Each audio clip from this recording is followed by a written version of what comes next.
12th மாணவர்கள் பெற்றோர்கள் எல்லாருக்குமே என்னுடைய அன்பான வணக்கம். எல்லா மாணவர்களுமே 12th வாழ்க்கையை முடிக்க போறீங்க. அடுத்த கட்டமாக நீங்கள் 2026 இன்ஜினியரிங் ஜாயின் பண்ண போறீங்கன்னா இந்த வீடியோ உங்களுக்கு ஒரு மிக முக்கியமான ஒரு வீடியோவாக அமைய போகுது. காரணம் என்னன்னா, தமிழ்நாட்டில் அண்ணா யூனிவர்சிட்டிக்கு கீழே நீங்கள் இன்ஜினியரிங் ஜாயின் பண்ணுறதுனா என்னென்ன காலேஜ் இருக்குது, எவ்வளோ சீட் இருக்குது, அங்கே எப்படி பார்த்தீங்கன்னா அட்மிஷன் நடக்குது, ஒவ்வொரு காலேஜ்லேயும் ஃபீஸ் எவ்வளோ வாங்குவாங்க, அது மட்டும் இல்லாமல் என்னென்ன ஸ்காலர்ஷிப் கொடுப்பாங்க, இந்த மாதிரி A to Z இன்ஃபர்மேஷன், எந்த கட் ஆஃப் இருந்தால் எந்த காலேஜ் கிடைக்கும் எல்லாத்தையுமே டீட்டெயிலாக அந்த வீடியோவில் நீங்கள் தெரிஞ்சுக்க போகிறீங்க. நம்ம சேனலில் புதுசாக பார்க்க வந்திருந்தீங்கன்னா மறந்துடாமல் என்ன பண்ணணும், சப்ஸ்கிரைப் பண்ணிட்டு நம்மளோட வாட்ஸ்அப் குரூப்பில் ஜாயின் பண்ணிட்டு இந்த வீடியோ கண்டினியூவாக பாருங்கள். வாங்க வீடியோக்குள்ளே போகலாம். முதல்ல நான் ஒரு விஷயம் சொல்கிறேங்க.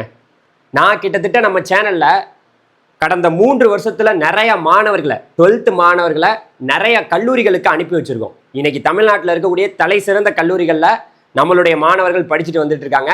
அதே போல் நீங்களும் ஒரு நல்ல கல்லூரிக்கு போகிறதுக்கு நம்ம சேனல் உங்களுக்கு உறுதுணையாக இருந்துக்கிட்டே இருக்க போது நீங்கள் தொடர்ந்து நம்ம சேனலில் வரக்கூடிய வீடியோக்கெல்லாம் பார்த்துட்டே இருக்கலாம். இப்போ என்னென்னா, TNEA 2026 தமிழ்நாடு இன்ஜினியரிங் அட்மிஷன், நம்மளோட கவர்மெண்ட் இருக்குது பார்த்தீங்களா, தமிழ்நாடு அரசு, அவங்க ஒரு கவுன்சிலிங் நடத்துவாங்க. அரசே ஒரு கவுன்சிலிங் நடத்துவாங்க. அந்த கவுன்சிலிங் வழியாக பார்த்தீங்கன்னா நம்ம காலேஜ் ஜாயின் பண்ண முடியும். அதற்கான அப்ளிகேஷன் பார்த்தீங்கன்னா May 8 நமக்கு ஓப்பன் ஆக போகுது அப்படிங்கிறத இப்போ இந்த நேரத்தில் நான் தெரிவிச்சுக்கிறேன். காரணம் என்னென்னா, தமிழ்நாட்டில் 12th ரிசல்ட்டுங்கிறது எப்போ வரப்போகுது, May 8 தான் வரப்போகுது. வந்த பிறகு எல்லாருமே அப்ளை பண்ணலாம். நீங்கள் CBSE போர்டோ இல்லை ஸ்டேட் போர்டோ, சார் நாங்கள் 12th ஸ்டேட் போர்டு சார், நாங்கள் CBSE போர்டு சார், எல்லாருமே அப்ளை பண்ணலாமா? நீங்கள் எந்த போர்டு இருந்தாலுமே அப்ளை பண்ண முடியும். ஸோ அப்ளிகேஷன் ஓப்பன் ஆகையில் நான் கண்டிப்பாக நம்ம சேனலில் உங்களுக்கு அப்டேட் பண்ணுறேன். அப்போ என்னென்ன ப்ராசஸ் இதெல்லாம் நான் உங்களுக்கு பின்னாடி சொல்கிறேன். இப்போ முக்கியமாக இதுதான் அதற்கான வெப்சைட், TNEA.online.orgங்கிற வெப்சைட்டு. இப்போ முக்கியமாக நம்ம இந்த சாப்டருக்குள்ளே வந்துடலாம். இன்னைக்கு மாணவர்கள் பெற்றோர்களுக்கு இருக்கக்கூடிய கேள்வி என்னன்னா, சார் இந்த கட் ஆஃப் இன்க்ரீஸ் ஆகுமா டிகிரீஸ் ஆகுமா? ஏன்னா இப்போ எல்லாருக்குமே மேக்ஸு ஃபிசிக்ஸு கெமிஸ்ட்ரி எக்ஸாமு முடிஞ்சிருச்சு. முடியலையே நான் போய் எல்லாருக்கிட்டையும் ரிவ்யூ கேட்டேன். என் சேனலில் கூட ரிவ்யூ இருக்குது. ஒவ்வொரு மாணவர்கள்ட்டையும் நான் போய் நேரடியாக ரிவ்யூ கேட்டேன். எப்படிங்க எக்ஸாம் இருந்துச்சு, எப்படிங்க இருந்துச்சுன்னு. ஃபஸ்ட்டு கெமிஸ்ட்ரி நடந்துச்சா, அதுவும் கஷ்டம்னாங்க. ஃபிசிக்ஸ் நடந்துச்சா, அதுவும் கஷ்டம்னாங்க. மேக்ஸ் நடந்துச்சா, மேக்ஸ் என்ன சொன்னாங்க, மேக்ஸ் ஓரளவுக்கு சில பேர் ஈஸின்னு சொன்னாங்க, நிறைய பேர் கஷ்டம் தான் சொன்னாங்க. இதனால மாணவர்களுக்கும் பெற்றோர்களுக்கும் இப்போ என்ன பிரச்சனைனா, கட் ஆஃப் குறைஞ்சிருமோ, ஐயோ போச்சு அவ்வளோதான் வாழ்க்கை முடிஞ்சு போச்சு அப்படிங்கிற மாதிரி ஒரு பயத்தில் பார்த்தீங்கன்னா மாணவர்களும் பெற்றோர்களும் உறைஞ்சு போயிருக்கிறாங்க. ஒரு பிரச்சனை இல்லை, ஜாலியாக இருங்க. நான் சொல்ல போகிற இன்ஃபர்மேஷனை கேளுங்க. அதாவது நமக்கு கட் ஆஃப் டிகிரிஸ் தான் ஆக போகுது. இது என்னோட ப்ரிடிக்ஷன். கண்டிப்பாக இந்த வருஷம் கட் ஆஃப் குறைய தான் போகுது. காரணம் என்னென்னா, நாளில் போய் ரிவ்யூ எடுத்தேன். எல்லா பையனும் நான் சூப்பராக வாங்கிடுவேன், நான் அப்படி வாங்கிடுவேன், இப்படி வாங்கிடுவேன், மார்க் வாங்கிடுவேன், நான் 90 தாண்டிடுவேன் அப்படின்லாம் யாருமே சொல்லலை. அதனால் எல்லாருக்கும் மார்க் கம்மியாக போகுது, எல்லாருக்கும் கட் ஆஃபும் கம்மியாக போகுது. கட் ஆஃப் கம்மியானா என்ன ஆக போகுது, காலேஜ்லையும் கட் ஆஃப் கம்மியாக போகுது. இப்போ உதாரணத்துக்கு போன வருஷம் ஒரு காலேஜில் 190க்கு ஒரு சீட்டு கிடச்சிக்கிட்டு இருந்துச்சுன்னா, CSE கிடச்சிக்கிட்டு இருந்துச்சுன்னா, இந்த வருஷம் என்ன ஆகும், 185, 87, 88க்கே கிடைக்கும். அவ்வளோதான். இன்னும் கட் ஆஃப் காலேஜ்லையும் கம்மியாகும். உங்களுக்கு மார்க் கம்மியாகும் போது தமிழ்நாடு முழுக்க மார்க் கம்மியாகும். உங்களுக்கு கட் ஆஃப் கம்மியாகும் போது தமிழ்நாடு முழுக்க கட் ஆஃப் கம்மியாகும். உங்களுக்கு தமிழ்நாடு முழுக்க கட் ஆஃப் கம்மியாகும் போது காலேஜ்லையும் கட் ஆஃப் கம்மியாகும். இதுதான் நார்மலாக நம்ம புரிஞ்சிக்க வேண்டியது. அதனால நீங்கள் யாரும் பயப்பட தேவையில்லை. என்ன ஆக போகுது, டிகிரிஸ் ஆக போகுது. இது என்னோட தனிப்பட்ட ப்ரெடிக்ஷன். போக போக நமக்கு எப்போ ரிசல்ட் வரப்போகுது, 12th ஸ்டேட் போர்டுக்கு May 8 ரிசல்ட் வரப்போகுது. CBSEக்கு பார்த்தீங்கன்னா May 13 20 ரிசல்ட் வந்துடும். வந்த பிறகு நம்ம அதை பற்றி பேசலாம். இப்போ என்ன மெயினான சாப்டர் என்னன்னா, இங்கே பாருங்க, போன வருஷம் 2025 சென்டம் எத்தனை பேர் சென்டம் வாங்கியிருக்காங்க அப்படின்னு கேட்டிங்கன்னா, மேக்ஸில் 3022 பேர் சென்டங்க. இந்த வருஷம் எத்தனை சென்டம் வரப்போகுதுன்னு தெரில. இவ்வளோ கஷ்டம் அப்படின்னு சொன்னாலும் போன வருஷம் சென்டம் இவ்வளோ வந்திருக்கு. ஃபிசிக்ஸில் 1125 பேர் சென்டம், கெமிஸ்ட்ரியில் 3181 பேர் சென்டம். இது பார்த்தீங்கன்னா ஸ்டேட் போர்டோட ரிப்போர்ட்டு. இந்த வருஷம் என்ன வரப்போகுதுங்கிறத பார்ப்போம். ஏன்னா சென்டம் வர்றதை பொறுத்து நம்ம கட் ஆஃப் நம்மளே முடிவு பண்ணலாம். அது சென்டம் வரட்டும், வந்ததுக்கப்புறம் பேசலாம். இது இப்போ நம்ம பார்த்தாச்சு. அடுத்த கட்டமாக இதுதாங்க மெயினான சாப்டர். இப்போ இங்கே நம்ம பேச வந்திருக்க என்ன, இன்ஜினியரிங் ஜாயின் பண்ணுறது. என்ன சொன்னேன், நம்ம அரசே ஒரு கவுன்சிலிங் நடத்தும். அந்த கவுன்சிலிங் வழியா போயிட்டு நம்ம காலேஜில் ஜாயின் பண்ண முடியும்னு நான் ஃபர்ஸ்டே சொன்னேன். இங்க பாருங்க, இந்த 3 ரவுண்டா நம்மளை வந்து பிரிச்சிருவாங்கங்க. 3 ரவுண்டா நம்மளை பிரிச்சிருவாங்க. இப்பதான் நமக்கு இந்த கட் ஆஃப் இன்க்ரீஸ் ஆகுது, டிகிரீஸ் ஆகுது அப்படின்னு நம்ம பேசிட்டு இருக்கோம்ல. இது ஊர் உலகத்துக்கு நம்ம பேச வேணாம், நமக்கு நம்ம பேசுவோம். நமக்கு எவ்வளவு கட் ஆஃப் வர போகுது, நம்ம எந்த ரவுண்டில் வர போறோம், அதை மட்டும் நீங்க பாருங்க. நீங்க எந்த காலேஜில் சேர போறீங்க அதுதான் மேட்ரு. உங்களோட படிக்கிறவன் அவெல்லாம் எங்கெங்கேயோ போறான், கோயம்புத்தூர் போறான், சென்னை போறான், எந்தெந்த ஊருக்கோ போய் படிக்க போறான். நம்ம என்ன ஆக போறோம், நமக்குள்ள ஒரு கான்ஃபிடென்ட் வேணும். நம்ம என்ன ஆக போறோங்கிறத மட்டும் நீங்க யோசிச்சா போதும். நீங்க இந்த 3 ரவுண்டில் எந்த ரவுண்டில் வர போறீங்க அதுதான் மேட்ரே. போன வருஷம் 3 ரவுண்டா வந்து பார்த்தீங்கன்னா வருஷம் இந்த இன்ஜினியரிங் கவுன்சிலிங்கை நம்ம கவர்மெண்ட் வந்து 3 ரவுண்டா, நான் படிக்கிற காலத்துலலாம் 2019 4 ரவுண்டா நடத்திக்கிட்டு இருந்தாங்க. இப்போ அதாவது 3 ரவுண்டா வந்து பார்த்தீங்கன்னா போன வருஷம் 2025 நடத்தினாங்க. அதன்படி பார்த்தோம்னா ரவுண்ட் 1, ரவுண்ட் 2, ரவுண்ட் 3 3 ரவுண்டா பிரிச்சிருக்காங்க. இதுல நீங்க எந்த ரவுண்டில் வர வாய்ப்பு இருக்கு? இங்க பாருங்க, கட் ஆஃப் போட்டுருக்காங்க பாருங்க. 200ல இருந்து 179 ஃபர்ஸ்ட் ரவுண்டு, 178ல இருந்து 143 ரெண்டாவது ரவுண்டு, 3வது ரவுண்டு 143ல இருந்து 77 வரைக்கும் இருக்கிறவங்க 3வது ரவுண்டு. சார் இப்போ நாங்கள் வந்து இந்த 3வது ரவுண்டில் வந்துட்டோம்னா எங்களுக்கு சீட்டு கிடைக்காதா? எல்லாருக்கும் சீட்டு கிடைக்கும். ஃபர்ஸ்ட் ரவுண்ட்ல இருந்தாலும் சீட்டு கிடைக்கும், செகண்ட் ரவுண்ட்ல இருந்தாலும் சீட்டு கிடைக்கும், தேர்ட் ரவுண்ட்ல இருந்தாலும் சீட்டு கிடைக்கும். ஆனால் காலேஜோடைய தரம், கல்லூரி பெரிய லெவல் டாப் லெவல் காலேஜ் போகணும்னா இந்த 1வது ரவுண்டு 2வது ரவுண்டில் இருந்தால் தான் நமக்கு கிடைக்கும். ஆனால் கண்டிப்பாக கவர்மெண்ட் கோட்டால எல்லாருக்கும் சீட்டு கிடைக்கும். ஏன்னா இங்கே 2 லட்சம் சீட்டுக்கு மேலே இருக்குது. அதை பற்றி நம்ம பின்னாடி பேசலாம். இது தாங்க மெயின். கட் ஆஃப்லாம் அந்த ரிசல்ட் வரையில கட் ஆஃப் தான் பேசுவோம். அதுக்கப்புறம் கட் ஆஃப் பேசவே தேவையில்லை, கட் ஆஃப் தேவையே இல்லை. ஏன்னா இங்கே ரேங்க் கொடுத்துருவாங்க.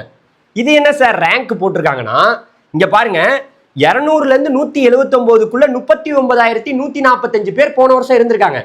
இந்த வருஷம் எத்தனை பேர் இருக்க போறாங்க அதுதான் இப்போ கேள்வியே. இந்த ரேங்கை வச்சு தான் ஒரு அட்மிஷனே வந்து பார்த்தீங்கன்னா கொடுக்குறாங்க கவுன்சிலிங்ல. இங்க பாருங்க, rank is very important. Cut off important கிடையாது, கட் ஆஃப் தேவையே இல்லை. ரிசல்ட் வந்ததுக்கு அப்புறம் அதை தூக்கி குப்பையில போட்டுடலாம். எப்படி? குப்பையில போட்டுடலாம். நமக்கு என்ன தேவை? இந்த ரேங்க் தான் தேவை. எவ்வளவு பேருக்கு ரேங்க் வந்திருக்கு? 2,39,299 பேருக்கு ரேங்க் வந்திருக்கு. இவ்வளவு பேர் வதன்னு இன்ஜினியரிங் படிக்கிறதுக்கு போன வருஷம் அப்ளை பண்ணியிருக்காங்க. இந்த வருஷம் எத்தனை பேர் அப்ளை பண்ண போறாங்கன்னு தெரியல. எல்லாத்தையும் நான் தான் அனுப்பி வச்சேன் எல்லா காலேஜுக்கும். அப்படின்னு நான் சொன்னேன்னா நீங்கள் போய் என் சேனலோட ஹிஸ்ட்ரி எல்லாம் எடுத்து பாருங்க. அவ்வளோ வீடியோ போட்டிருக்கோம். அவ்வளோ வீடியோ போட்டு மாணவர்களை தெளிவுபடுத்தியிருக்கோம். அவ்வளோதான், வேற ஒன்றும் கிடையாது. இந்த ரேங்க்ல நீங்க எங்க வர போறீங்க, ரேங்கை வச்சு தான் இந்த காலேஜில் போன வருஷம் இந்த ரேங்க்குக்கு இந்த கோர்ஸ் கிடைச்சிச்சு அப்படின்னு நம்மளால எக்ஸாக்டா முடிவு பண்ண முடியுங்கிறது இந்த ரேங்க் தான். எப்போ சார் ரேங்க் வரும்னா எல்லாரும் அப்ளை பண்ணதுக்கு அப்புறம் ரேங்க் வரும். அதை நம்ம போக பேசுவோம். இங்க பாருங்க, இதுதான் முக்கியமான டாபிக்.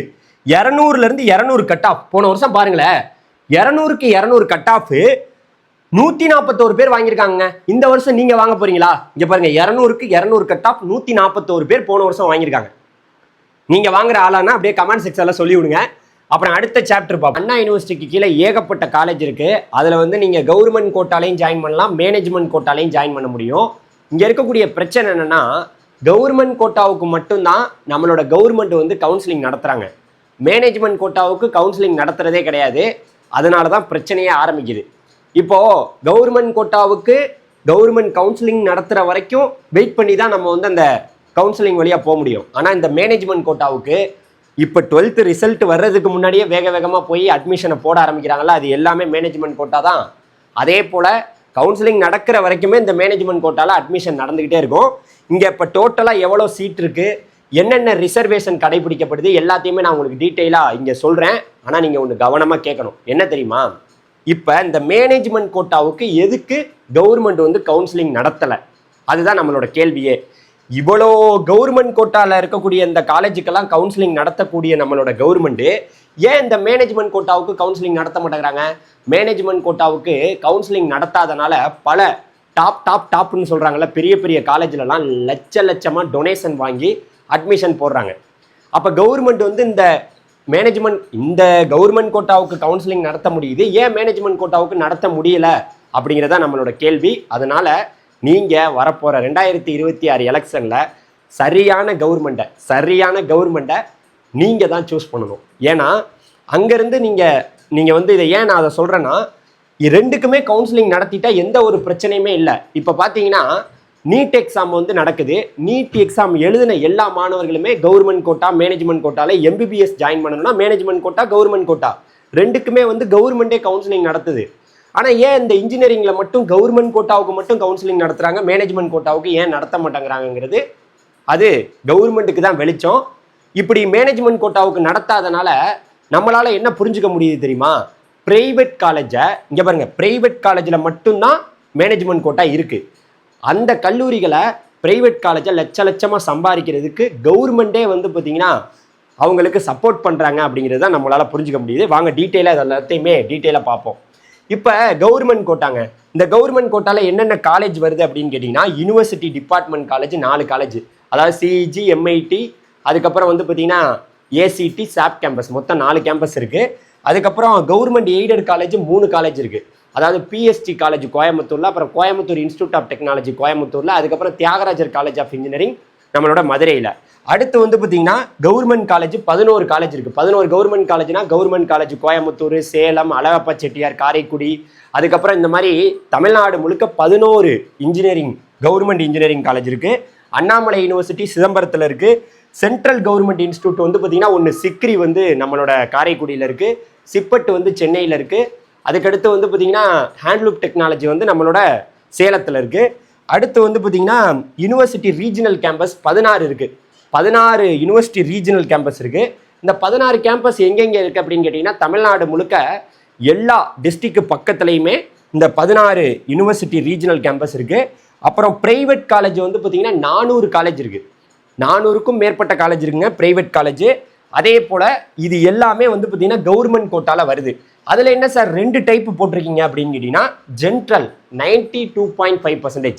இங்கே தான் நீங்கள் புரிஞ்சுக்கணும், கவர்மெண்ட் கோட்டாவில் வரக்கூடிய 100% சீட்டில் 92.5% இந்த ஜென்ட்ரல் வந்து பார்த்தீங்கன்னா CBSE, state board, government school, எல்லா ஸ்கூலில் உள்ள மாணவர்களும் இந்த 92.5%ல் போகலாம். இந்த 7.5 ரிசர்வேஷனுங்கிறது 6ஆவதுலேருந்து 12ஆவது வரைக்கும் அரசு பள்ளியில் படித்த மாணவர்கள் மட்டும்தான் இந்த 7.5 ரிசர்வேஷன் வழியாக எல்லா காலேஜ்லையும் ஃப்ரீயாக 4 வருஷத்துக்கு காலேஜ் ஃபீஸு, ஹாஸ்டல் ஃபீஸு 1 ரூபா கூட கட்டாமல் இந்த 7.5 ரிசர்வேஷனில் போக முடியும். இதுதான் வந்து பார்த்தீங்கன்னா கவர்மெண்ட் கோட்டாவுக்கான இன்ஃபர்மேஷன். மேனேஜ்மெண்ட் கோட்டாங்கிறது government aided college, PST, Coimbatore institute of technology, அது வந்து பார்த்தீங்கன்னா கோயம்புத்தூரில் இருக்குது. அப்புறம் தியாகராஜர் காலேஜ், இந்த 3 காலேஜ்லையுமே வந்து மேனேஜ்மெண்ட் கோட்டா இருக்குது. அதுக்கு அப்ளிகேஷன் ஓப்பன் ஆகல, நானே உங்களுக்கு சொல்கிறேன். ப்ரைவேட் காலேஜ், எல்லா ப்ரைவேட் காலேஜ்லையுமே மேனேஜ்மெண்ட் கோட்டா இருக்குது. ஸோ எல்லா காலேஜ்லையும் ப்ரைவேட் காலேஜில் மேனேஜ்மெண்ட் கோட்டா இருக்குது. அதுலேயுமே வந்து பார்த்தீங்கன்னா என்ன பண்ணலாம், நீங்கள் மேனேஜ்மெண்ட் கோட்டாவில் இப்போலேருந்தே போய் உங்களுக்கு கட் ஆஃப் கம்மி ஆயிடுச்சுன்னா நீங்கள் போகலாம். ஆனால் இதுக்கு கவுன்சிலிங் நடத்துகிறதே கிடையாதனால மாணவர்கள் எல்லாருமே இப்போலேருந்தே அட்மிஷன் போடுறது எல்லாமே இந்த ப்ரைவேட் காலேஜில் மேனேஜ்மெண்ட் கோட்டாவுக்கு முன்னாடியே புக் பண்ண ஆரம்பிச்சிடுறாங்க. இதுதான் உண்மை. அடுத்து டோட்டலாக எவ்வளோ சீட்டு சார் இருக்குது, ஏன்னா இங்கே இருக்கக்கூடிய இன்ஜினியரிங் சீட்டு எவ்வளோங்கிறதே நிறைய பேருக்கு தெரியாது. இங்கே பாருங்கள், இந்த கவர்மெண்ட் கோட்டா மேனேஜ்மெண்ட் கோட்டா ரெண்டையுமே சேர்த்து 2,52,467 சீட்டு வந்து பார்த்தீங்கன்னா டோட்டலாக இருக்குது. எது கவர்மெண்ட் கோட்டா மேனேஜ்மெண்ட் கோட்டா எல்லாமே சேர்த்து 2,52,467 சீட் இருக்குது. அதில் கவர்மெண்ட் கோட்டாவில் மட்டும் 1,90,166 சீட் இருக்குது. அதாவது இது சீட் இருக்குன்னா CSE, IT, ADS, AML, cyber security, computer science, business system, இந்த மாதிரியான இசிஇ, ட்ரிபிள்இ, மெக்கானிக்கல், இந்த மாதிரி ஏகப்பட்ட இன்ஜினியரிங் கோர்ஸ் கிட்டத்தட்ட 117க்கும் மேற்பட்ட இன்ஜினியரிங் கோர்ஸ் இருக்குது. அதில் டோட்டலாக இருக்கக்கூடிய சீட் இதுதான். மொத்தமாக இருக்கக்கூடிய சீட்டு 2,52,467. அதில் கவர்மெண்ட் கோட்டாவில் கவுன்சிலிங் வழியாக போகிறது 1,90,166. அதுக்கு அடுத்து ஜென்ட்ரல், இந்த போட்டேன் பார்த்தீங்களா ஜென்ட்ரல், இந்த ஜென்ட்ரல் எல்லாரும் போகக்கூடிய மாணவர்கள், எல்லா மாணவர்களும் எடுக்கக்கூடிய சீட்டு 1,75,904 சீட் இருக்குது. அப்புறம் 7.5 ரிசர்வேஷன் 6ஆவதுலேருந்து 12ஆவது வரைக்கும் அரசு பள்ளியில் படித்த மாணவர்களுக்கு 14,262 சீட் இருக்குது. இது முழுக்க முழுக்க எப்படின்னா ஃபுல் ஃப்ரீயாக வந்து பார்த்தீங்கன்னா இந்த 14,262 சீட்டுக்கும் 4 வருஷமும் காலேஜ் ஃபீஸ், ஹாஸ்டல் ஃபீஸ் எல்லாத்தையுமே கவர்மெண்ட்டே பே பண்ணிடுவாங்க. இதுதான் வந்து பார்த்தீங்கன்னா அக்யூரேட்டான டேட்டா. ஓகே, இப்போ நான் உங்களுக்கு சொல்கிறேன் என்னென்னா, இந்த மேலே இங்கே ஒன்று போட்டிருக்கேன் பாருங்கள், college code is very important. ஒவ்வொரு காலேஜுக்கும் தமிழ்நாட்டில் காலேஜ் கோடு அப்படின்னு ஒன்று இருக்குது. அந்த கோடை கரெக்டாக பார்த்து வச்சிங்கன்னா ஒரே பேரில் நிறைய காலேஜ் இருக்குது. அப்புறம் உங்களுக்கு நிறைய பிரச்சனைகள் வரும். நீங்கள் அப்புறம் சார் நான் இந்த ஒரே காலேஜ் சார், இந்த பேர் அந்த பேருன்னு தெரியாமல் மாற்றி சேர்ந்துட்டேன் சார் அப்படின்னு நீங்களே வருத்தப்படுவீங்க. அப்புறம் ப்ரைவேட் காலேஜ் இருக்குது பார்த்தீங்களா, அந்த ப்ரைவேட் காலேஜில் 35% வந்து பார்த்தீங்கன்னா எல்லா காலேஜ்லேயும் மேனேஜ்மெண்ட் கோட்டா. இப்போ வேகமாக போய் காலேஜெல்லாம் புக் பண்ணுறாங்கல்ல, அது எல்லாமே இந்த 35% தான். கவர்மெண்ட் கோட்டால 65%. அதை வந்து எந்த கொம்பனாலும் எதுவுமே பண்ண முடியாது. கவர்மெண்ட் கோட்டாங்கிறது அரசு நடத்தக்கூடிய கவுன்சிலிங் வழியாக மட்டும்தான் போக முடியும். அது 65%. டோட்டலாக 100% முடிஞ்சிருச்சு. இதை நீங்கள் டீட்டெயிலாக எல்லாத்தையுமே புரிஞ்சுக்கலாம். நம்ம போக போக இதை பற்றி இன்னும் டீட்டெயில்டாக நம்ம பேசுவோம். ஓகேவா? இப்போ இதுதாங்க முக்கியம். இதெல்லாம் வந்து இன்னைக்கு ஒரு குழந்தைக்கு கூட ஒரு 10வது 8வது பிள்ளைங்களுக்குலாம் சொல்லி கொடுக்கணும் ஸ்கூல்லே. இதெல்லாம் யாரும் சொல்லி கொடுக்குறது இல்லை. நான் இப்போ சொல்லித்தரேன் உங்களுக்கு. கவர்மெண்ட் கோட்டான்னு இருக்கு பார்த்தீங்களா, அதில் ரிசர்வேஷன் இருக்கு. OC, BC, BCM, MBC, SC, SCA, ST. நம்ம வேணா வந்து மதத்தில் பிரிஞ்சிருக்கலாம், ஜாதியில் பிரிஞ்சிருக்கலாம். ஆனால் எதில் பிரிஞ்சிருந்தாலும் இங்கேயும் நம்மளை பிரிச்சுட்டாங்க. இங்கேயும் பிரிச்சாச்சு. நீங்கள் படிக்க போகணும்னா, காலேஜ் படிக்க போகணும்னா இங்கே பிரிச்சாச்சு நம்மளை. இது பிரிக்க கூடாதுன்னு நான் சொல்லலை. ஏன்னா இந்த மாதிரி பிரித்து கொடுத்தாதான் நமக்கு வந்து நமக்கான இடஒதுக்கீடு நமக்கு கிடைக்கும். ஆனால் இது இப்போ உருப்படாமல் போய் கிடக்கு. என்னன்னா, சாதிவாரி கணக்கெடுப்பு நடத்தாமல் இது பழைய டேட்டா. பட் ஆனால் இதன் அடிப்படையில் தான் இப்போ ஒரு காலேஜ், ஒரு பிரைவேட் காலேஜோ கவர்மெண்ட் காலேஜ்லையோ வேலை வாய்ப்புகள், படிப்பு எல்லாத்துலேயுமே இந்த ரிசர்வேஷன் அடிப்படையில் தான் சீட்டு ஒதுக்கப்படுது. ஓசிக்கு 31%, பிசிக்கு 26.5%, பிசிஎம் 3.5%, எம்பிசி 20%, எஸ்சிக்கு 5%, எஸ்சிஏக்கு 3%, எஸ்டிக்கு 1%. ஒரு காலேஜில் ஒரு 1000 சீட் இருக்குன்னா கவர்மெண்ட் கோட்டால கொடுக்குறாங்க பார்த்தீங்களா சீட்டு, அதில் இந்த மாதிரி கம்யூனிட்டிக்கு அப்படியே பிரிஞ்சிடும். ஓசிங்கிறது எல்லாருக்கும் பொதுவு. மற்றபடி அவங்கவுங்களோட கம்யூனிட்டியில் உள்ள சீட்டை அவங்களே எடுக்கலாம். ஆனால் ஓசி சீட்டை எல்லாருமே எடுக்க முடியுங்கிறத இந்த நேரத்தில் தெரிவிச்சுக்கிறேன். போக அதை பற்றியெல்லாம் இன்னும் கொஞ்சம் நம்ம தெளிவாக படித்து அறிவு கற்றுக்குருவோம். அப்புறம் இங்கே வாங்க மேட்ருக்கு. இப்போ மேனேஜ்மெண்ட் கோட்டாங்க. இந்த கவர்மெண்ட் கோட்டால தான் ரிசர்வேஷன்லாம். மேனேஜ்மெண்ட் கோட்டாவுக்கு பணம் இருந்தால் போதும். எப்படி காந்தி நோட்டு இருக்கு பார்த்தீங்களா, அது நிறைய இருந்துச்சுன்னா பிரச்சனையே இல்லைங்க. இங்கே பாருங்க, மெரிட் பேஸ்டு. சில இடங்கள்ல வந்து இந்த மேனேஜ்மெண்ட் கோட்டால வந்து பார்த்தீங்கன்னா பணம் இருக்கு பார்த்தீங்களா, பணம் உங்களுக்கு நீங்கள் லட்சக்கணக்கில் உங்கள்கிட்ட வாங்காமல் உங்களோட கட் ஆஃப் அடிப்படையிலே மேனேஜ்மெண்ட் கோட்டாவுக்கு சீட்டு கொடுக்குறாங்க. இப்போ உதாரணத்துக்கு தியாகராஜர் காலேஜ், அப்புறம் வந்து பார்த்தீங்கன்னா பிஎஸ்டி, சிஐடி, அதுக்கப்புறம் வந்து பார்த்தீங்கன்னா அங்கெல்லாம் கூட டொனேஷன் இருக்குது. சில இடங்களில் 1-2 காலேஜ் சொல்லலாம், அவ்வளோதான். இந்த என்ன மெரிட் பேஸில் அட்மிஷன் கொடுக்குறாங்க. கட் ஆஃபை வச்சு அவங்களுக்கு அட்மிஷன், டொனேஷன் இது மாதிரியெல்லாம் கேட்காம மெரிட் பேஸில் அட்மிஷன் கொடுக்குறாங்க. ஆனால் டொனேஷனில் சில கல்லூரிகளில் 10 லட்சம் 5 லட்சம் அப்படின்லாம் டொனேஷன் வாங்கிக்கிட்டு அட்மிஷன் கொடுக்குறாங்க. சேம் ஃபீஸு கவர்மெண்ட் கோட்டாவில் என்ன ஃபீஸ் வாங்குறோமோ அதே ஃபீஸ்லையும் மேனேஜ்மெண்ட் கோட்டாவில் நிறைய கல்லூரிகளில் வாங்குறாங்க. ஏன்னா இன்னைக்கு என்னன்னீங்கன்னா, கோயம்புத்தூரில் ஒரு 15 காலேஜ், சென்னையில் ஒரு 15 காலேஜ், அப்புறம் மற்ற டிஸ்ட்ரிக்டில் ஒரு 15 காலேஜ். இங்கே மட்டும்தான் பிரச்சனையே. மற்ற எல்லா காலேஜும் வாங்க சாமி உங்களை வரவேற்கிறேன் அப்படின்ட்டு எல்லாம் ரெடியாக நிற்கிறாங்க. பிரச்சனையே இல்லை, ஈஸியாக காலேஜ் சேர. நம்ம எவ்வளோ சீட் இருக்குது, நீங்கள் ஏன் கவலைப்படணும்? யாரும் கவலைப்பட வேணாம். நம்ம சேனலில் நீங்கள் கண்டினியூவாக பாருங்கள், அவ்வளோதான், முடிஞ்சு போச்சு. இப்போ கவர்மெண்ட் கோட்டா ஃபீஸ்லேயே மேனேஜ்மெண்ட் கோட்டாலேயும் அட்மிஷன் கொடுக்குறாங்கிறதையும் நான் சொல்லிக்கிறேன். இப்போ அடுத்து இங்கே தான் முக்கியமாக வந்துடுறோம். இப்போ அப்ளிகேஷன் நமக்கு வந்து மே 8ஆம் தேதி ஓப்பன் ஆனதுக்கப்புறம் நம்ம வந்து எல்லாருமே அப்ளை பண்ணணும். அப்ளை பண்ணையில் நான் எல்லாமே சொல்கிறேன். அப்ளை பண்ணதுக்கு பிறகு ரேண்டம் நம்பர் வரும், சர்டிஃபிகேட், உங்களுக்கு சர்டிஃபிகேட் எல்லாத்தையும் அப்லோட் பண்ணதுக்கப்புறம் வெரிஃபிகேஷன் நடக்கும், ரேங்க் லிஸ்ட் கொடுப்பாங்க. அதுக்கப்புறம் கிரீன்வென்ஸ் ரிடர்சல், ரேங்க்கில் ஏதாவது தப்பு இருந்தால் நீங்கள் வந்து நீங்கள் கேட்கலாம். ஸ்பெஷல் கேட்டகிரிக்கு கவுன்சிலிங் நடக்கும், அப்புறம் ஜென்ரல் கவுன்சிலிங் நடக்கும், சப்ளிமெண்ட்ரி கவுன்சிலிங் நடக்கும், எஸ்சிஏ டு எஸ்சி கவுன்சிலிங் நடக்கும். அதோட கவுன்சிலிங் முடிஞ்சிடும். இப்போ அடுத்து நம்ம பார்க்க போகிறது என்னன்னா, இது வந்து நம்மளோட ப்ரீமியம் கைடன்ஸ். இப்போது நம்ம எவ்வளோ நம்ம சேனலில் இப்போ இது வரைக்கும் நீங்கள் வீடியோ தொடர்ந்து பார்த்துருந்தீங்கன்னா எவ்வளோ விஷயங்கள் சொல்கிறோம், உங்களுக்கு தெரியாத விஷயங்களும் சொல்கிறோம். எங்கள்கிட்ட நீங்கள் ப்ரீமியமாக இந்த கவுன்சிலிங்கை பற்றி எங்களுக்கு ஒன்றுமே தெரியாது சார், ஒரு நல்ல காலேஜில் நீங்கள் கவுன்சிலிங்கில் சீட்டு எடுத்து கொடுங்கன்னா 3000 rupees நீங்கள் பே பண்ணி நம்மளோட ப்ரீமியமில் ஜாயின் பண்ணிக்கலாம். உங்களுக்கு தினம் தினம் நம்ம உங்களுக்கு கைட் பண்ணுவோம். நீங்கள் எப்போ கேள்வி கேட்டாலும் நமக்கு பதில் சொல்லுவோம். ஏன்னா தினந்தோறும் நமக்கு 1000 கால் வருது, எல்லாருக்கும் நான் பதில் சொல்ல முடியல. அதனால் இதில் வந்து நீங்கள் ஜாயின் பண்ணிக்கலாம். முக்கியமாக இந்த 3000 ரூபா கொடுத்து ஜாயின் பண்ணுறீங்கள, நம்மளை நேரில் வந்து பார்த்து எந்த காலேஜ் நல்லா இருக்கும் சார் அப்படின்னு கூட நீங்கள் கேட்கலாம். நம்ம சென்னையில் தான் இருக்கிறோம். ஸோ இதில் ஜாயின் பண்ணுறதுக்கான லிங்க் வந்து டிஸ்கிரிப்ஷனில் இருக்குது. அந்த லிங்க்கில் நீங்கள் பேமெண்ட் பண்ணி இந்த ப்ரீமியமில் ஜாயின் பண்ணிக்கோங்க. இந்த டீம்டு யூனிவர்சிட்டி, ப்ரைவேட் யூனிவர்சிட்டியெல்லாம் இந்த டிஎன்ஏ கவுன்சிலிங்கில் வராது. நான் முன்னாடி காமிச்சேன் பார்த்தீங்களா, அந்த இது மட்டும்தான் வரும். டிஎன்ஏ கவுன்சிலிங்கில் உங்களுக்கு நான் சீட் எடுத்து கொடுக்குறதுக்கு எல்லா உதவியுமே நம்ம சேனல் சார்பாக பண்ணி தரப்படும். அடுத்து இப்போ ஸ்காலர்ஷிப்புக்கு வந்துடுவோம். இதுதான் மெயின். இந்த ஸ்காலர்ஷிப்பை நம்பி தான் ஒரு பெரிய கூட்டமே கவர்மெண்ட் நடத்துகிற கவுன்சிலிங்க்கு வர்றாங்க.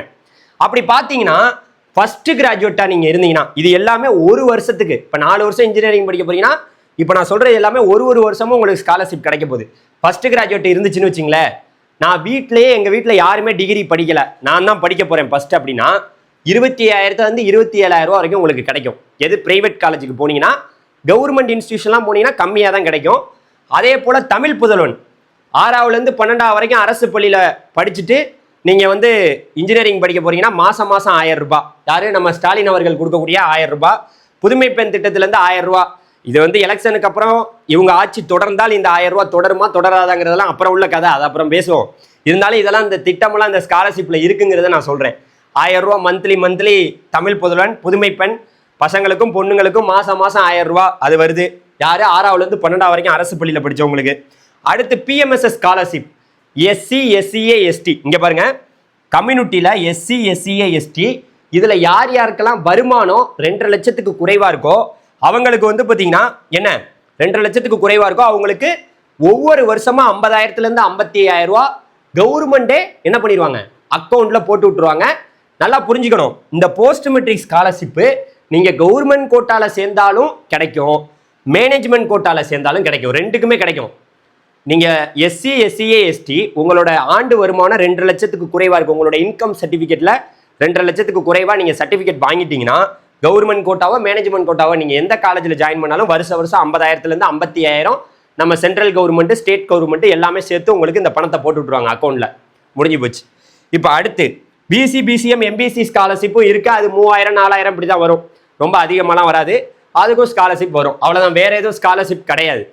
அப்புறம் இப்போ என்னென்ன சர்டிஃபிகேட் சார் நம்ம ரெடி பண்ணிக்கணும், என்னென்ன சர்டிஃபிகேட் நம்ம ரெடி பண்ணி வச்சுக்கணும், எவ்வளோ அப்ளிகேஷன் ஃபீஸு, இந்த கவுன்சிலிங் நடக்கும்னு சொல்கிறீங்களா, அதுக்கு அப்ளை பண்ணுறதுக்கு இப்போ நம்ம எப்படி இப்போவே எல்லாத்தையும் ரெடி பண்ணி வச்சுக்கணும்ல, அப்போ போய் நம்ம பரபரப்பாக எல்லாத்தையும் பண்ணிட்டு இருக்க முடியாது. இங்கே பாருங்க, ஒரிஜினல் எல்லாமே ஒரிஜினல் தான். 12th ரிசல்ட் வந்ததுக்கப்புறம் நமக்கு ஒரிஜினல்லாம் கொடுப்பாங்க, நம்ம கொடுத்ததுக்கப்புறம் இந்த சர்டிஃபிகேட்லாம் நம்ம ரெடி பண்ணி வச்சுக்கலாம். இங்கே பாருங்க, 10th மார்க் ஷீட் தேவைப்படுது இதுக்கு அப்ளை பண்ண. அதுக்கப்புறம் +1 வந்து தேவை, +2வும் தேவை. இதெல்லாம் நீங்கள் வாங்கிக்கலாம், ஒன்றும் பிரச்சனை இல்லை. உங்களோட டிசி தேவை. அப்புறம் உங்களோட 6th-லேருந்து 12th நீங்கள் 7.5 ரிசர்வேஷன்னா அந்த ஸ்டூடெண்ட்ஸ் வந்து அவங்க ஒன்றும் பெருசாக எதுவும் வாங்க தேவையில்லை, இப்போலாம் எம்இஸ் நம்பரை வச்சு உள்ளே கொடுத்துட்றாங்க. அப்புறம் permanent community certificate ST SCA இந்த எம்பிசி இந்த பிசி பிசிஎம் எம்பிசி இந்த நீங்கள் கம்யூனிட்டி சர்டிஃபிகேட்டை வாங்கி வச்சுங்க எல்லாரும். டிஜிட்டல் சைனடாக இருக்கணும். அதுக்கப்புறம் நேட்டிவிட்டி சர்டிஃபிகேட் வாங்கி வச்சுங்க. தமிழ்நாட்டில் பிறந்தவங்க மட்டும்தான் இந்த கவுன்சிலிங்குள்ளே போக முடியும். உங்களுக்கு நேட்டிவிட்டி சர்டிஃபிகேட் நீங்கள் தமிழ்நாட்டில் வச்சுருந்தீங்கன்னாவே எல்லாருமே இந்த கவுன்சிலிங்கில் பங்கேற்க முடியும். நேட்டிவிட்டி. அதுக்கப்புறம் இன்கம் சர்டிஃபிகேட், இந்த ஸ்காலர்ஷிப் வாங்கக்கூடியவங்க இன்கம் சர்டிஃபிகேட் வச்சுக்கணும். ஃபர்ஸ்ட் கிராஜுவேட் சர்டிஃபிகேட் வேணுங்கிறவங்க ஃபர்ஸ்ட் கிராஜுவேட் சர்டிஃபிகேட்டையும் வாங்கி வச்சுக்கணும். எல்லாமே டிஜிட்டல் சைனடு சர்டிஃபிகேட்டோட நீங்கள் வாங்கி வச்சுக்கிட்டீங்கன்னா உங்களுக்கு நல்லது. அப்புறம் நீங்கள் ஸ்ரீலங்கன் அந்த நம்ம இலங்கை வாழ் தமிழராக இருந்தீங்கன்னா அவங்களோட சர்டிஃபிகேட்டில் இருந்தாலும் அவங்களும் இதுக்கு பார்ட்டிசிபேட் பண்ண முடியும். அதுக்கப்புறம் இந்த special reservation category sports ex service man different லேபிள்னா அதுக்கான இங்கே பாருங்க போட்டிருக்காங்க அந்த ரெலவெண்ட் சர்டிஃபிகேட் என்னென்ன வேணுமோ. டிஸ்சார்ஜ் சர்டிஃபிகேட் தேவைப்படுது எக்ஸ் சர்வீஸ் மேன்னா. அதுக்கப்புறம் மெடிக்கல் சர்டிஃபிகேட் வந்து பார்த்தீங்கன்னா அந்த டிஃப்ரெண்ட் லேபிள்னா தேவைப்படுது. ஸ்போர்ட்ஸுக்கு வந்து பார்த்தீங்கன்னா அவங்களோட அச்சீவ்மெண்ட் சர்டிஃபிகேட்ஸ்லாம் நீங்கள் ரெடி பண்ணி வச்சுக்கிட்டீங்கன்னா முடிஞ்சிச்சு, அவ்வளோதான். இதுக்கு அப்ளை பண்ணுறதுக்கு ஓசி பிசி பிசிஎம் எம்பிசி இந்த கேட்டகரிக்கெல்லாம் 500 ரூபாய், எஸ்சி எஸ்சிஏ எஸ்டிக்கு 250 ரூபா, அவ்வளோதான், முடிஞ்சு போச்சு. இப்போ அடுத்த கேட்டகரி சார் ஃபீஸ் எவ்வளோ சார் வரும்? ஐயோ இன்ஜினியரிங் படிக்கணும்னா பணம் தானே முக்கியம், பணம் தான் பெரிய பிரச்சனையா. இங்கே பாருங்க, நான் ஒரு அப்ராக்சிமேட்டாக சொல்லியிருக்கேன், இதெல்லாம் அஃபீஷியல் டேட்டா நம்மகிட்ட இருக்குது. நான் வந்து நம்மளோட வாட்ஸ்அப் குரூப்பில் ஜாயின் பண்ணுங்க, நான் அஃபீஷியல் டேட்டாவை உங்களுக்கு கொடுக்குறேன். இங்கே பாருங்க, யூனிவர்சிட்டி டிபார்ட்மெண்ட்னு பார்த்தீங்கன்னா 1 லட்ச ரூபா வருங்க ஃபீஸு, ஹாஸ்டலோட சேர்த்து தான் நான் சொல்கிறேன். நீங்கள் ஒரு வருஷம் காலேஜ் படிக்கிறதுக்கு யூனிவர்சிட்டி டிபார்ட்மெண்ட்னா 1 லட்ச ரூபா ஆகும். கவர்மெண்ட் எய்டட் காலேஜ்னா 1,20,000 ரூபா ஆகும். கவர்மெண்ட் காலேஜ்னா 50,000 ரூபா ஆகும். சென்ட்ரல் கவர்மெண்ட் இன்ஸ்டியூஷனா 75,000 ரூபா ஆகும். ரீஜனல் கேம்பஸுக்கு 90,000 ரூபா ஆகும். பிரைவேட் காலேஜில் அட்டானமஸ் காலேஜ்னா 2 லட்சத்துலேருந்து 3 லட்சம் ரூபாய் ஆகும். நான் அட்டானமஸ் காலேஜுக்கு 1.5 லட்சத்துலேருந்து 2 லட்சம் வரைக்கும் ஆகும். நல்லா புரிஞ்சுக்கணும், இது நான் அப்ராக்சிமேட்டாக போட்டிருக்கேன். டாப் காலேஜுக்கு போகணும்னா இங்கே எவ்வளோ வரும்? 5 லட்சம் 10 லட்சம் தான். நான் வந்து ஒரு அப்ராக்சிமேட்டாக போட்டிருக்கேன். ஓகே, டாப்னு போனோம்னா இங்கே டாப்னு பணம் தான் தேவைப்படும், அவ்வளோதான், பார்த்துங்க, முடிஞ்சு போச்சு. இதுதான் மேட்ரு. அப்புறம் அடுத்தது நம்ம பார்க்கலாம். இங்கே 7.5 ரிசர்வேஷன், 7.5% இடஒதுக்கீடு. சார் நீங்கள் 6ஆவதுலேருந்து 12ஆவது வரைக்கும் அரசு பள்ளியில் படித்தா 4 வருஷமும் ஃப்ரீயாக படிக்கலாம்னு சொல்கிறீங்களே, காலேஜ் ஃபீஸ், ஹாஸ்டல் ஃபீஸ், எந்த ஃபீஸும் கட்ட தேவையில்லையா? ஆமாம். ஆனால் நீங்கள் எந்தெந்த ஸ்கூலில் படிச்சிருக்கணும்னா government school, corporation schools, municipal schools, Adi Dravidar and tribal welfare schools, Kallar reclamation schools, forest department schools, school manager by government department. இங்கே படிச்சிருந்தா மட்டும்தான் 7.5 ரிசர்வேஷன் உங்களுக்கு கிடைக்கும். 6லேருந்து 12 வரைக்கும் அரசு பள்ளியிலே படிச்சிருக்கவங்களுக்கு தான் இந்த திட்டம். இந்த திட்டம் நல்ல திட்டம் தான், ஆனால் உருப்படாத திட்டம். ஏன் தெரியுமா? நிறைய பிரைவேட் காலேஜில் பணம் கேட்குறாங்க. 4 வருஷம் ஃப்ரீன்னு கவர்மெண்ட் சொல்கிறாங்க, ஆனால் ப்ரைவேட் காலேஜுக்கு போனால் பணம் கொடுங்க ராஜா அப்படிங்கிறாங்க. அதனால் அதுலேயுமே கொஞ்சம் பார்த்து சிந்திச்சு தான் நீங்கள் நல்ல கல்லூரிகளை செலக்ட் பண்ணணும். அதை பற்றியெல்லாம் நம்ம பின்னாடி கொஞ்சம் கொஞ்சமாக பேசுவோம். அடுத்து இப்போ இந்த சாப்டருக்கு வரலாம். இந்த சாப்டர் என்னன்னா, அந்த சீட்டு. சார் நாங்கள் ஸ்போர்ட்ஸு, எக்ஸ் சர்வீஸ்மேன் டிஃப்ரெண்ட்லி எப்படின்னா எவ்வளோ சீட் அப்படின்னு கேட்டிங்கன்னா, இங்கே பாருங்கள், நீங்கள் பார்த்தீங்கன்னா எக்ஸ் சர்வீஸ்மேன்னா டோட்டலாகவே ஒரு 150 சீட்டு தான் இருக்குது. அதில் யூனிவர்சிட்டி காலேஜில் எவ்வளோ, கவர்மெண்ட் காலேஜில் எவ்வளோ, செல்ஃப் ஃபைனான்சிங் காலேஜ், ப்ரைவேட் காலேஜில் எவ்வளோன்னு போட்டிருக்காங்க. அப்புறம் இந்த டிசபிலிட்டினா 5% உங்களுக்கு பெஞ்ச்மார்க் டிசபிலிட்டிக்கு 5% கொடுக்குறாங்க. அப்புறம் பார்த்தீங்கன்னா நீங்கள் ஸ்போர்ட்ஸாக இருந்தீங்கன்னு வச்சிங்களேன், மொத்தம் 500 சீட் இருக்குது. அதில் ஒவ்வொரு காலேஜ் யூனிவர்சிட்டி டிபார்ட்மெண்ட்டில் 12 சீட்டு, அப்புறம் இந்த university college, government aided, self ஃபைனான்சிங்லாம் 488 சீட். இதோட முடிஞ்சிருச்சுங்க. இந்த வீடியோ முடிச்சிடலாமா? வீடியோ ரொம்ப லாங்காக தான் இருக்கும், ஆனால் எல்லாமே விஷயங்கள்லாம் கொஞ்சம் தரமாக இருக்கும். அதனால் கொண்டு போய் உங்கள் தெரிஞ்ச ஃப்ரெண்ட்ஸ் யாராவது இன்ஜினியரிங் படிக்கணும்னு இருந்தால் கொண்டு போய் இந்த வீடியோ ஷேர் பண்ணி, டேய் அந்த வீடியோ கொஞ்சம் நேரம் பாடுறான்னு சொல்லி அனுப்பிவிடுங்க. நீங்கள் ஒரு பேரண்டாக இருந்தாலும் மற்ற பேரண்ட்ஸ், உங்களோட இருக்கக்கூடிய பேரண்ட்ஸ் எல்லாத்துக்குமே அனுப்பிவிடுங்க. நம்மளோட சேனல் அடுத்தடுத்து நிறைய வீடியோக்களை உங்களுக்கு இன்ஜினியரிங் சம்மந்தமாக கொடுக்க போகிறோம். ஆல்ரெடி கொடுக்க ஆரம்பிச்சாச்சு. நிறைய வீடியோக்களை அடுத்த வீடியோட சந்திப்போம். நன்றி, தேங்க்யூ.